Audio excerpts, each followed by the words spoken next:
Assalomu alaykum.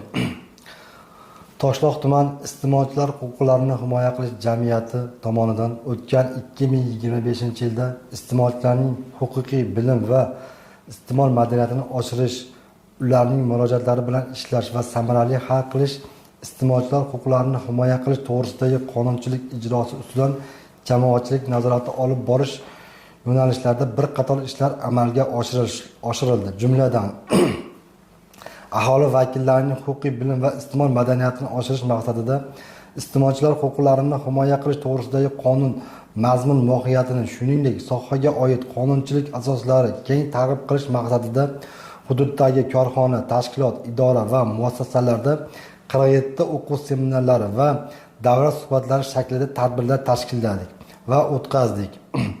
Olib borilayotgan ishlardan aholining xabardorligini oshirish maqsadida ommaviy axborot vositalarida 204 marotaba chiqishlar tashkillandi. Iste'molchilarning huquqlarini himoya qilish to'g'risidagi qonunchilik ijrosini ta'minlash va iste'molchilarning huquq va manfaatlarini himoya qilish maqsadida hisobot davrida jamiyatimizga aholi vakillaridan kelib tushgan 51 ta murojaatlar o'rganilib chiqilib, ijobiy hal qilish chora-tadbirlari ko'rildi. Shularning 13 tasi federatsiya ishonch telefoni va Telegram bot orqali qabul qilib olingan bo'lsa, 38 tasi tumanimiz aholisi tomonidan jamiyatimizga to'g'ridan-to'g'ri yozma va og'zaki shakllarda berilgan murojaatlardir. Murojaatlarni o'rganib chiqilish natijalari bilan iste'molchilar foydasiga 114 million 400 ming so'm mablag' qayta hisob-kitob qilib berilishga erishildi.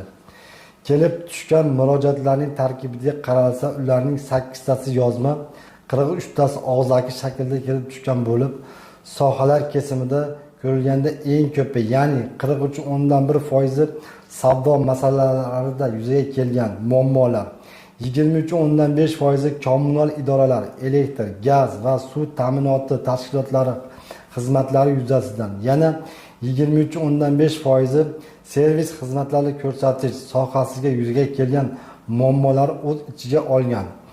Yuqoridagilarning shuni qo'shimcha qilish mumkinki, tuman jamiyati qoshida tashkil etilgan iste'molchi bilan muloqot huquqiy maslahatxonasi orqali ham aholi vakillarimizga bepul huquqiy maslahat va yordamlar ko'rsatib kelinmoqda.